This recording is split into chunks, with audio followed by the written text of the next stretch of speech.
All right, guys, welcome back one more time today. So, while we are waiting on paint to dry, it's getting ready to rain outside here shortly. So, I decided I would do some transitioning here in my hobby room. So, what I've done was I took all of these fire truck models here. I took them out of this white cabinet that I have and transformed the two cabinets. I put all my cop cars, fire chief cars, well, most of them, up here on this top shelf. My ambulances are down here, most of them. And then down here, my Aero Chief that just won't fit anywhere else. And then a couple projects that should go in the other cabinet because they were just, I don't know, I lost interest or they just didn't get finished.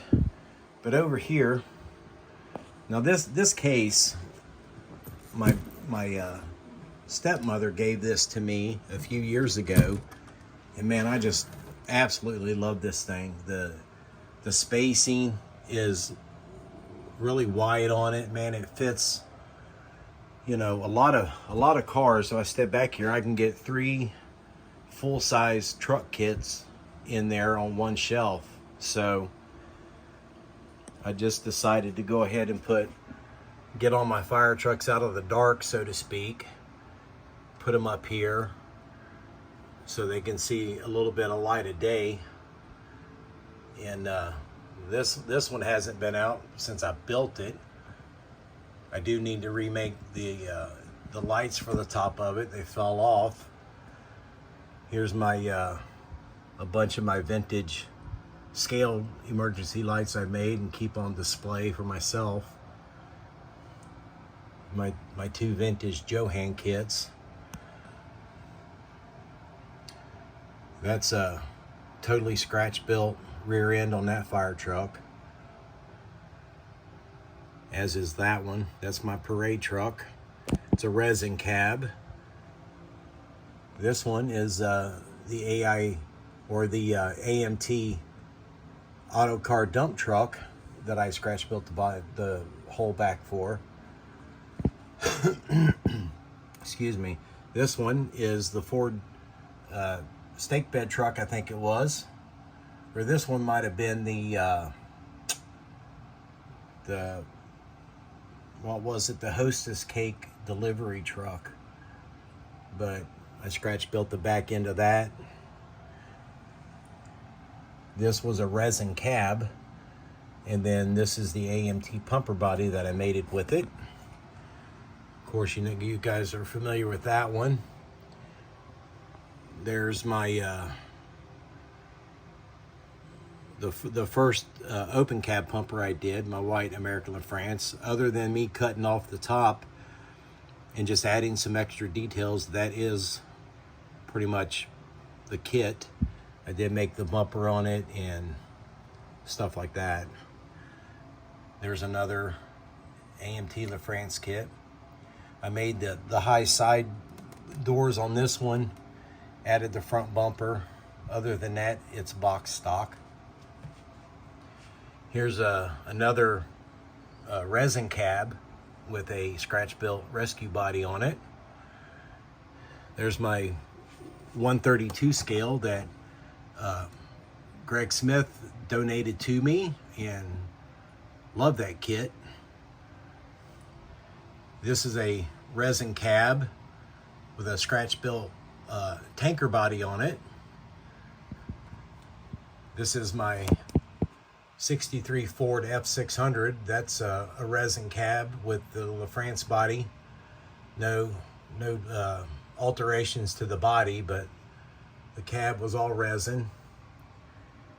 This is a 125 scale pickup truck in a scratch built body that I made with the flaring from the top of the cab down to the top of the body.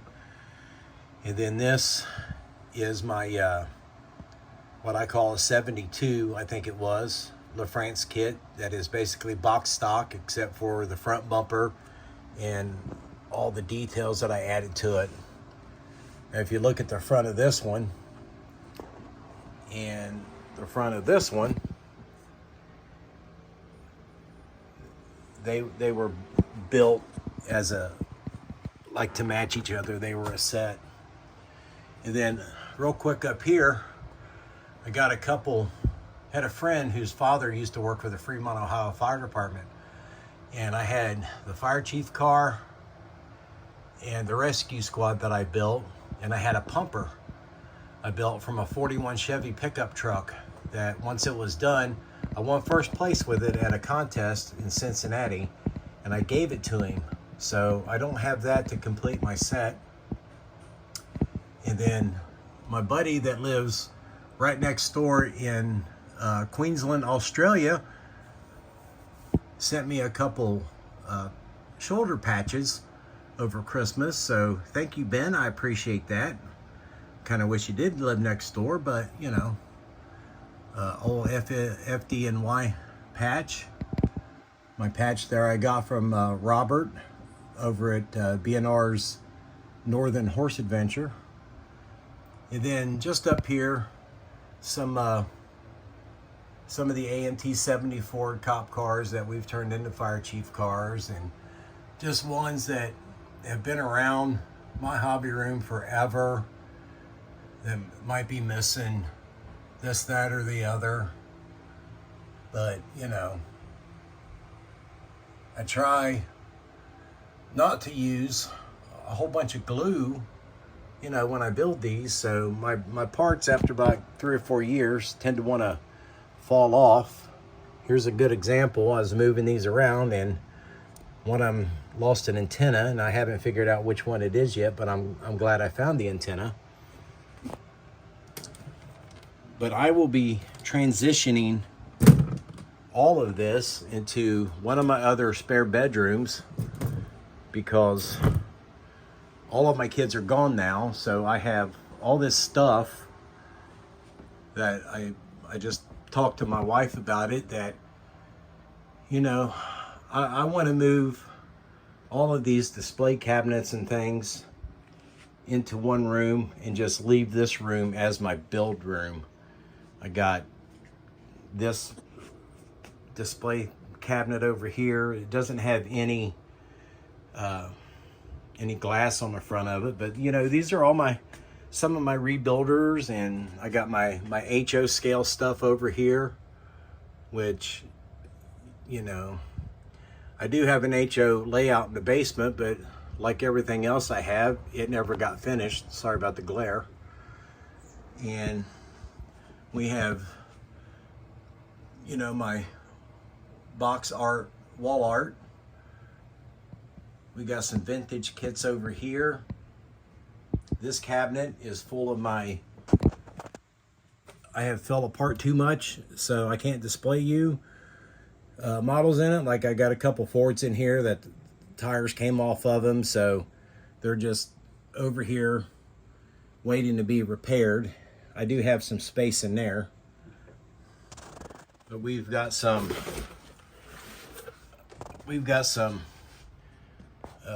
odd scale die cast over here that I've had throughout the years.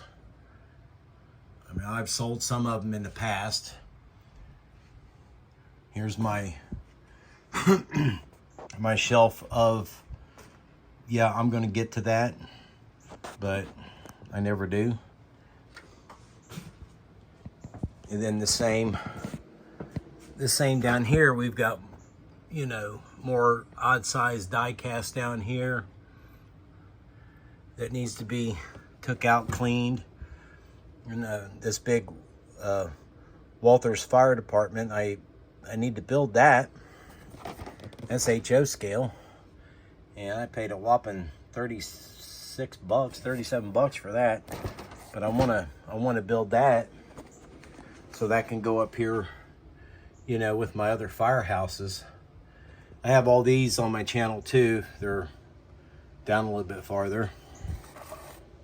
Little HO Scale International truck that's never been out of the package. These are those Hallmark Christmas ornaments. Here's some Ford canopy cabs like we're working on right now. I got 2 of those. Actually, I thought I had 3. I thought I had a white one somewhere. I don't know where it's at. Interesting. But yeah, we are, here's some more kits. That's the one I just made into a 4-door. That's in there. This was a Christmas present for my brother out in Wyoming. I want to build it, but then again, I don't want to because it was a gift from him. And so was the Revell Peterbilt back there. So was the Mercedes. And then so was the Land Rover. But we got plenty of projects to do. Plenty of projects to do. Did I say plenty of projects to do? We've got more crap. And this closet is full of models that I've built over the years that have come apart, and my wife calls me a hoarder. I can't throw them away. This is why I need to transition to another room. Just all my stuff, and keep all my building in here. All right, so that's what we do when we're waiting for paint to dry. We jack around with the models, clean them, and try to get more of them out so that they're better displayed. Well, thanks for watching, guys, and I will see you in the next video.